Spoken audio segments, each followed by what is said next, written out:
coffee today. She's at work. Uh, but I wanted to talk about the Columbine shootings. So, if there's a lot of, I did a trigger warning because it's very graphic, very detailed. And, if this is something that you cannot stomach, I know these shootings are just tragic, horrible, disgusting. Then maybe just watch the next video that we do. My stepsister was actually in this. Um, so I wanted to go over this case. All right.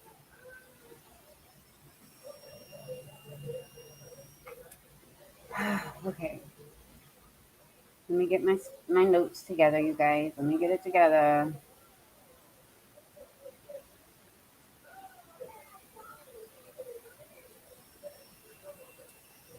On the morning of Tuesday, April 20th, 1999, Columbine High School senior Brooks Brown noticed something strange. His on again, off again friend, Eric Harris, had missed morning classes.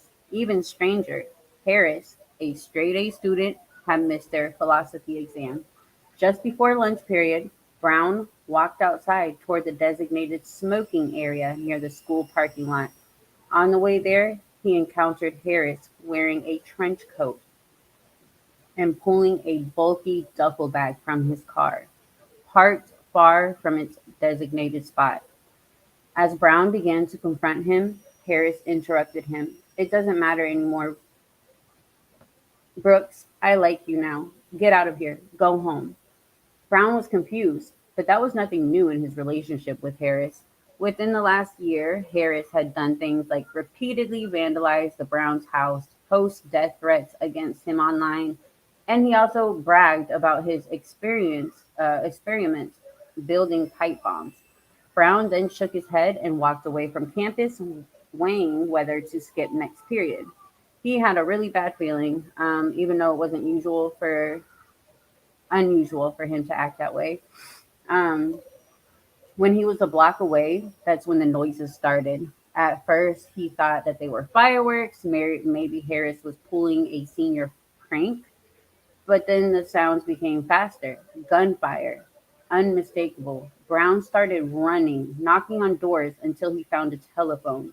Within an hour, 18-year-old Harris and his 17-year-old partner, Dylan, a fellow Columbine High School student and Brown's friend since first grade, were dead.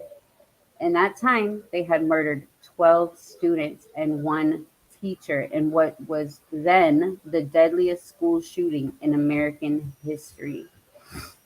In the 20 years since an accepted explanation for the Columbine shooting has been driven into the public imagination, Harris, Harris and Dylan were said to be outcasts who were bullied and finally pushed over the edge. It's a perception that directly inspired the modern anti bullying movement and spawned a reoccurring media trope appearing in films and even in television series like one of my favorite shows ever, 13 Reasons Why, Degrassi, Law and Order. Those are my top favorite shows, okay? This myth, born from several factors, provides a comforting and simplified explanation of the Columbine shooting. But as Brooke Brown put it in his 2002 book about the attack, there are no easy answers. So let's take a look at Eric Harris and Dylan before the Columbine shooting. Let's just go into their lives and how they lived. Hey Hilde, how are you? Thank you for joining. Um, Sorry, I'm looking at my notes, but I am going back and forth for the comments. So let's take a look at their lives before this happened. Because up until January of 1998, Eric and Dylan lived fairly normal lives. Dylan, a Colorado native, was noted for his shyness and intellect. He and Brooks Brown both attended the Colorado CHIPS, which was Challenging High Intellectual Potential Students program for gifted children, starting in the third grade. Let me take a sip of my Red Bull. Hold on. Mm. But Brown left within a year, citing the competitive attitude among the students and the lack of support from teachers. And Dylan, equally miserable, remained in the program until he aged out in sixth grade. He wasn't one to let others know how he was feeling. He bottled up his emotions, like, a lot of us do. We bottle up our emotions, and then when they come out, they just explode. But his exploded in uncharacteristic rages. Like, his rages were really, really bad. Eric was born in Wichita, Kansas. He was the son of an Air Force pilot and spent much of his childhood moving from place to place. Fascinated by war stories, he regularly played soldier, pretending to be a Marine with his older brother and neighborhood children in rural Michigan. In his imagination, games were full of violence, and he was always the hero.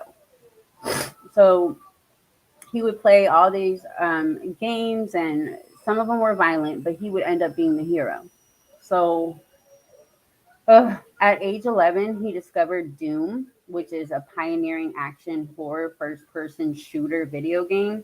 As his father's career pulled him out of schools and away from friends, leaving Plattsburgh, New York in 1993 for Colorado, Harris increasingly retreated into the computer and the internet. By the start of his sophomore year at Columbine High School, Harris created 11 different custom levels for Doom and its sequel, Doom 2. So the boys both met in middle school, but didn't become inseparable until midway through high school.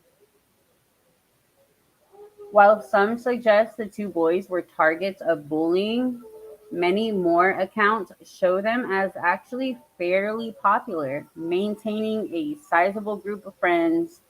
Among others, Harris um, and Brown bonded over a shared love of philosophy and video games. Brown joined the theater department, and Klebold followed, working backstage as a soundboard operator. They regularly attended football games, cheering on Harris's older brother, the starting kicker of the Columbine High School football team, the Rebels. That connection earned Harris some more popularity, and he even managed to find a date for freshman homecoming. When that girl said she did not want to continue seeing him, Harris actually displayed one of his early warning signs. While Brown distracted her, Harris covered himself in a nearby rock with fake blood. Fake blood, you guys. He let out a scream before playing dead. The girl obviously never spoke to him again. But at the time, Harris' friends thought the fake suicide was pretty funny. Um, so the boys started running, quote, missions. Bullying was fairly common at Columbine High School, and teachers reportedly did little to stop it. As we know, back when we were younger, bullying was fairly common at all schools, and it still happens. Um, for Halloween 1996, ooh, shit, sorry, you guys. Um, one routinely bullied junior named Eric Dutro had his parents buy him a black duster jacket for a Dracula costume. The costume fell through, but he decided that he liked the trench coat and the attention it got him. Soon, his friends began to wear them too, even in 80-degree heat. When one athlete commented that the group looked like a trench coat mafia, the friends turned it into a badge of pride, and the name stuck. Eric Harris and Dylan Klebold were not in the trench coat mafia. most of whom had graduated by 1999, but their friend Chris Morris was. Morris had a part time job at the local Blackjack pizza restaurant and helped Harris get a job there the summer after sophomore year. Soon, Klebold followed suit. Harris was a relatively good employee. He was punctual, polite, well put together at work. He had manners. He was so respectful, and he eventually became shift manager during his senior year, using his position to win over girls with free slices. The boys and their coworkers would routinely goof around during slow hours, drinking beer and shooting bottle rockets off the roof. It was during this time that the deadly bond between Harris and Klebold truly took shape. It was also when their behavior changed, with Harris becoming bolder and stranger while the impressionable Klebold followed suit. One night, Brown recalled, he and another friend were up at 3 a.m. playing video games at his house. He heard a tap on the window. When he turned to see Harris and Klebold dressed in black, sitting in a tree, after letting them inside, the pair explained they were running missions, toilet papering houses, spray painting graffiti, and setting fire to potted plants, you guys. Uh, Let me check. Hold on. Hey, Reloaded. Sorry, I'm not looking at comments. I'm reading my notes. But hold on. Don't leave me. Hang in there. So, um, sometimes these missions were in retaliation for perceived slights at school, but mostly they were for fun. As time went on, Brown noticed the missions growing crueler, you guys. So, there was a missed cry for help before the Columbine massacre. After Halloween 1997, Harris and Klebold bragged about shooting trick-or-treaters with a BB gun. A BB gun, little kids. The same year, Klebold was suspended for carving homophobic insults into a freshman boy's locker. Meanwhile, Harris started pushing people away. Unable to drive yet, he relied on Brown for rides to and from school. Brown, an admitted slacker, was routinely late, which drove Harris crazy. After one argument that winter, Brown actually told Harris he would never give him a ride again.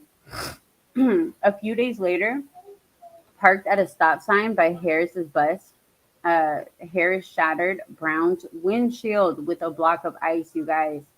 He was so mad at him for not giving him a ride anymore. So furious, Brown told his and Harris's parents about this situation, and he even told him about Harris's drinking and other bad behavior. And in that moment, the anger that was already building inside of Eric Harris found a target.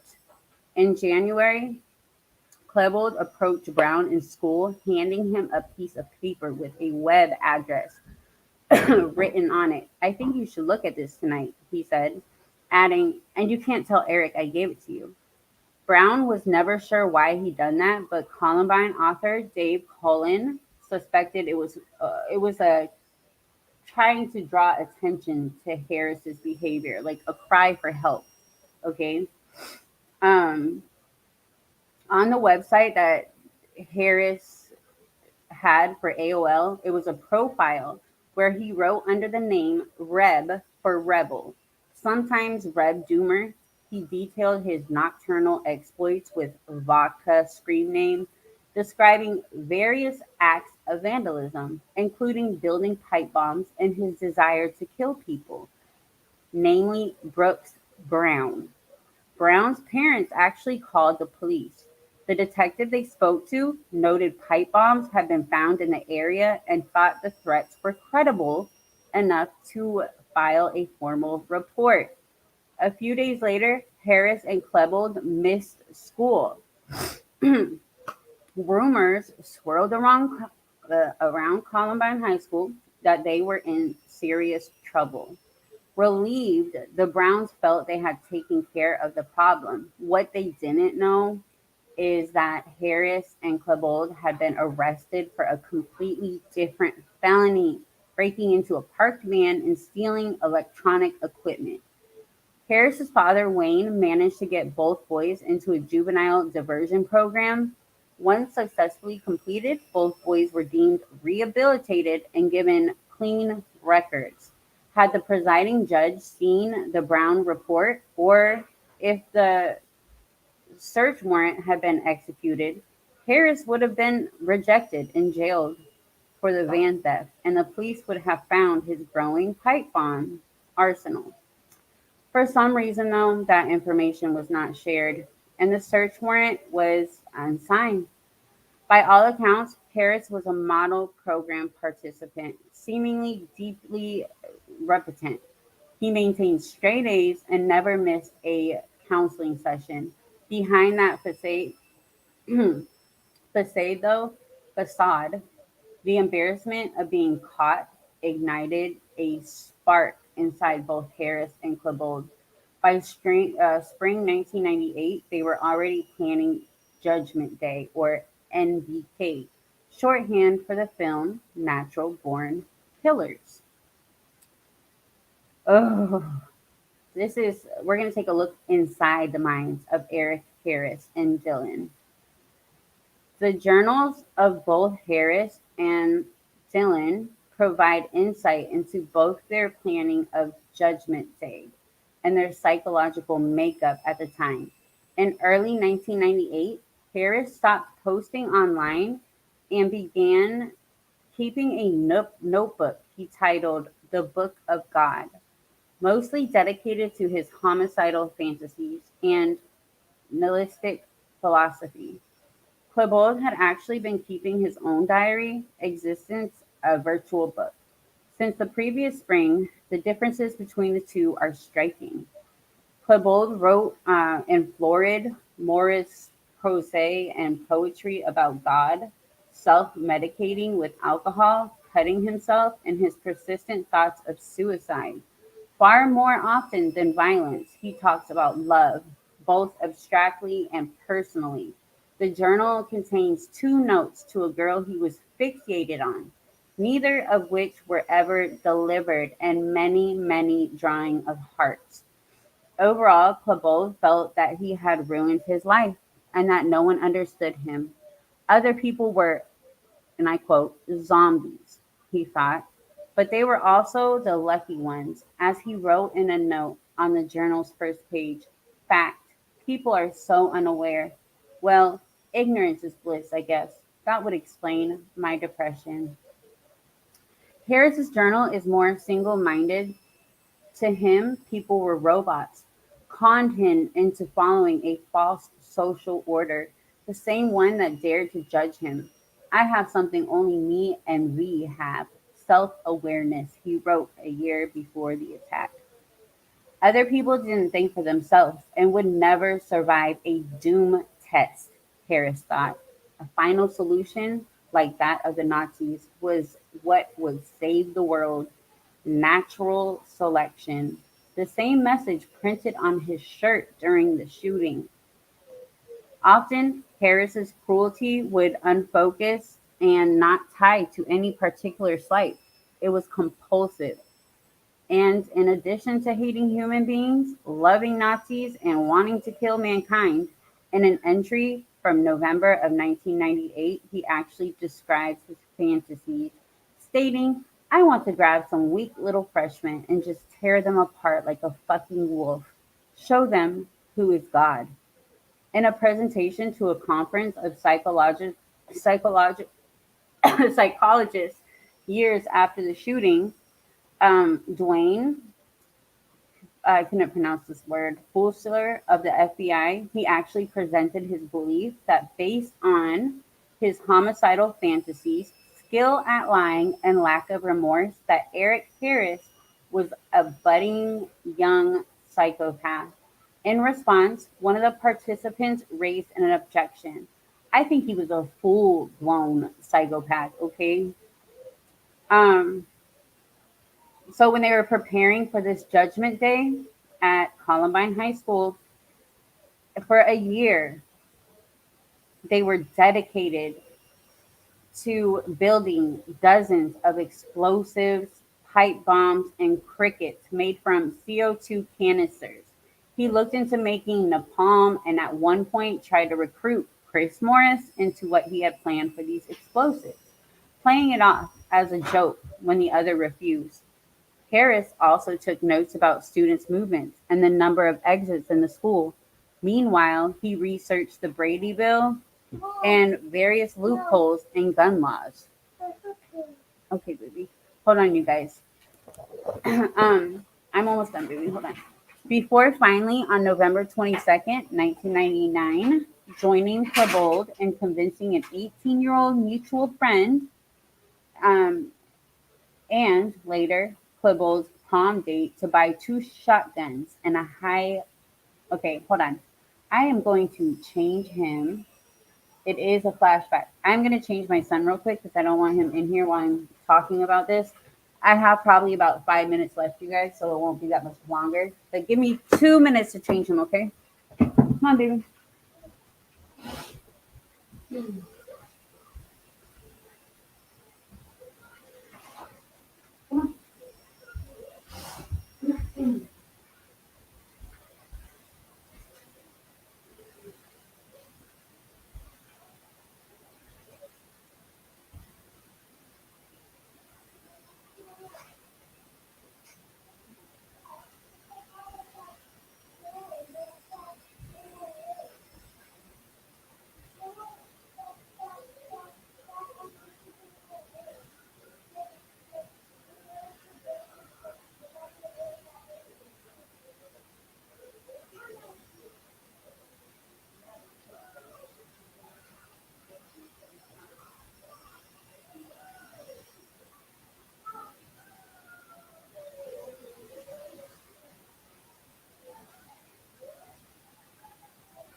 Okay, you guys, I'm coming back. Hold on.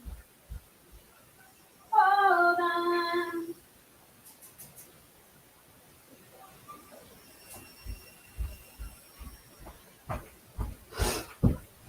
Okay, I am back. I am back. I am back. All right. So, he was taking notes. He researched the Brady Bill, various loopholes and gun laws before finally on November 22nd, 1998, joining Klebold and convincing an 18-year-old mutual friend and a prom date to buy two shotguns and a high carbon rifle for them at a gun show. Later, Klebold bought a semi automatic pistol from another friend, and that was behind the pizza shop. Although Harris claimed after their first gun purchase that they had crossed the point of no return, he had not counted on a few complications. Just before the new year, the local gun shop called his house saying the high capacity magazines he ordered for his rifle had arrived.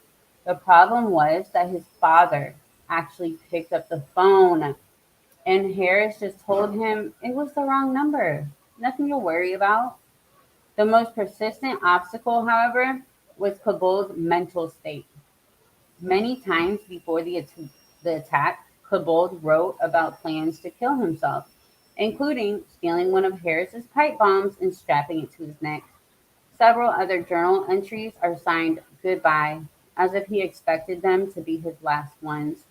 What changed between August 10th, 1998, his last suicide threat, and the attack on April 20th, 1999 is unknown.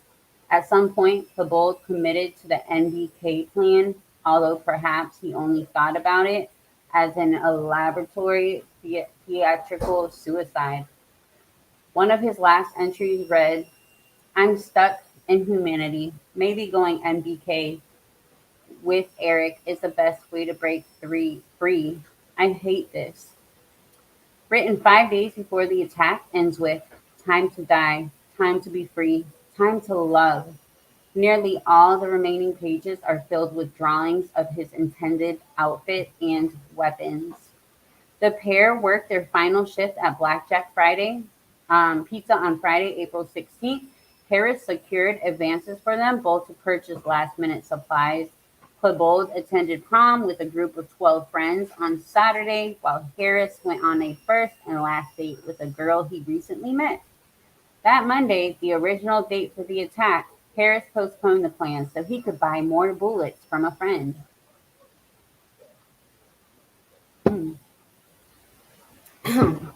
He had apparently forgotten that he had just turned 18. He no longer needed a middleman.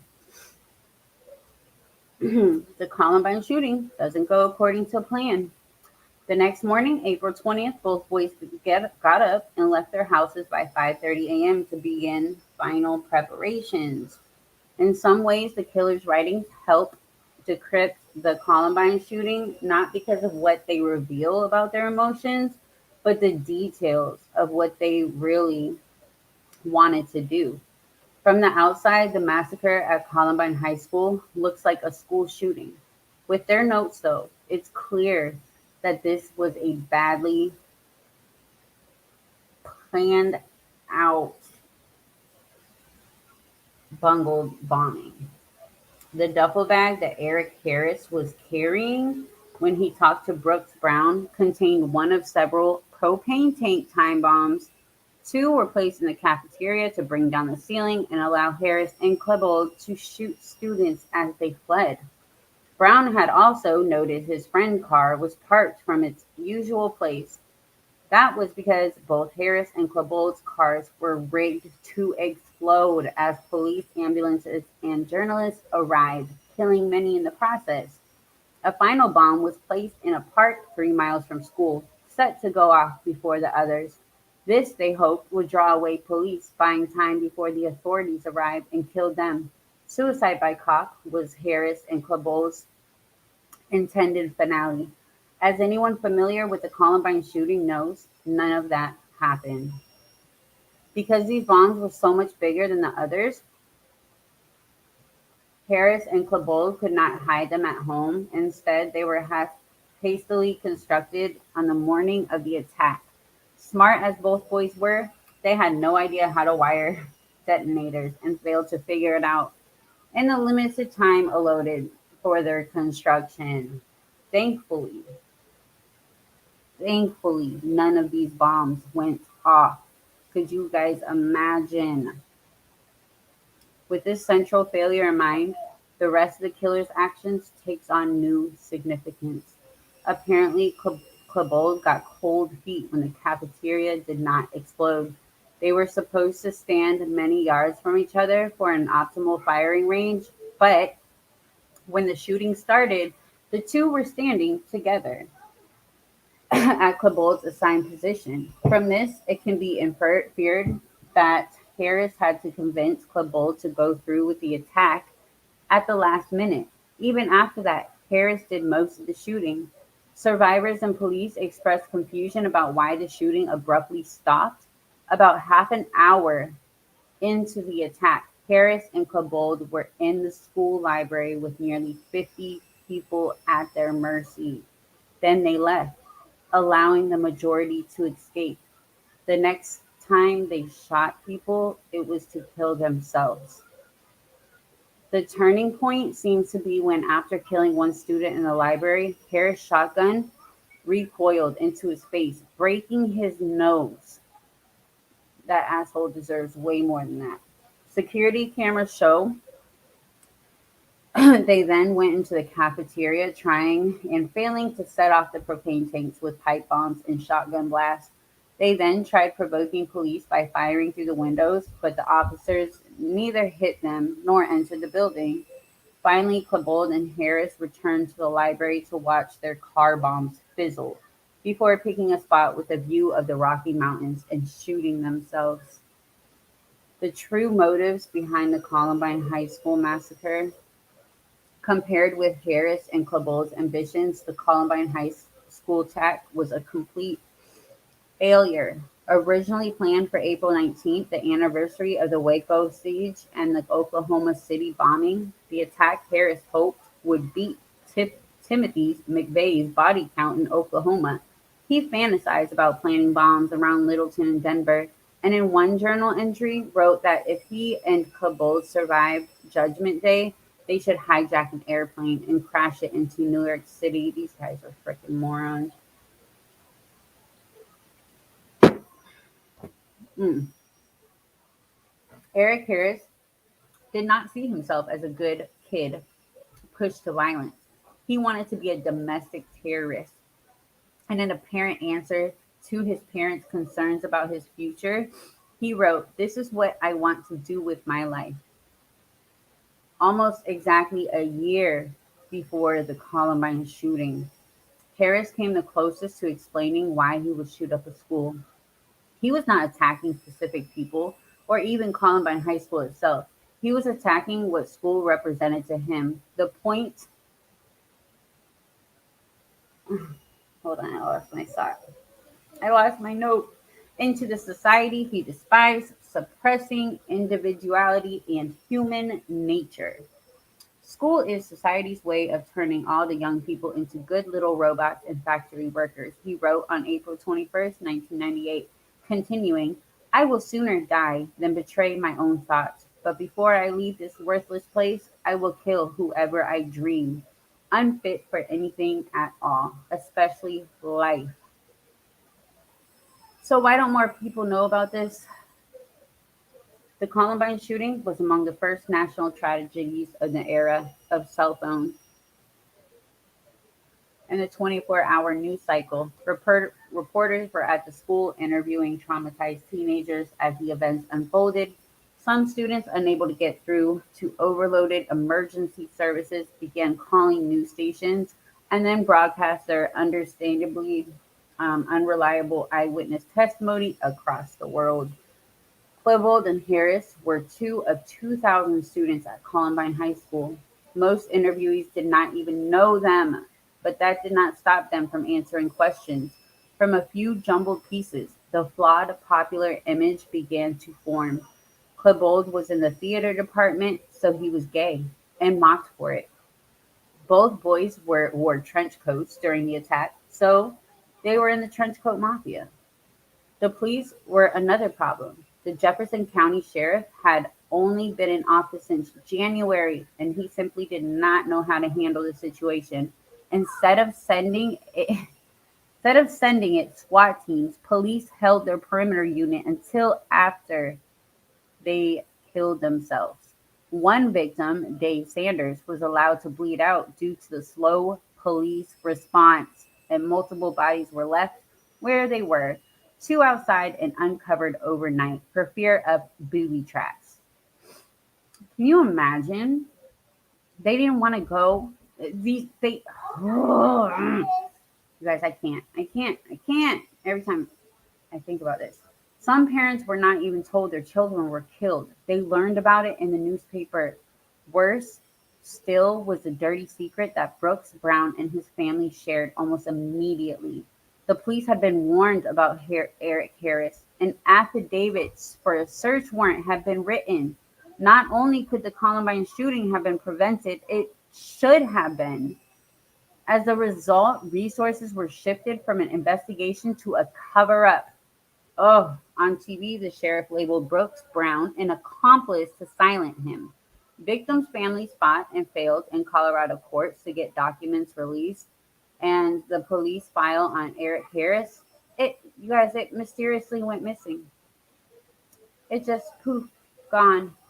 The full fact of what's happened and what caused the Columbine High School massacre were not released until 2006, long after the public had moved on. By then, the popular beliefs about what happened on April 20th, 1999 were seared into the collective consciousness. Today, most people still think Columbine could have been stopped if only someone would have been a little bit nicer to Eric Harris. A humanizing story that covers over a true too terrible to think about. So, this is my take on it. My sister went to that school. Her best friend died. My sister survived. My stepsister. Um, and it seems like, just these shootings are happening more and more and more, just like every other, husband that decides to kill his whole family, or wife that decides to kill her children and then herself. And it's just more and more and more is happening. You can't even go to a bar anymore without having to wonder, am I going to get killed? Is somebody going to come in here? Not even to a Walmart, not to a club, nowhere, not even to a gay pride parade, nowhere. You're not safe anywhere. And these school shootings are happening more and more and more. And one day, if we do not get this under control and have more, we shouldn't even have to have protection at school, obviously, but it's to that point. So they need to do better, because it's to the point where I'm scared to even let my kids go to school. Um, Thank you guys for listening. Reloaded, I will talk to you in a little bit. Thank you so much. Sorry. Got a phone call. Thank you so much for being here. I'm gonna message you in a little bit, and I hope you are doing okay. I love each and every single one of you. Thank you again for your prayers. You know, life gets hard at times, and we all need prayers. Um, so I really appreciate everybody that left them on my post. Um, I will see you guys next video. And remember, if you see something, please say something.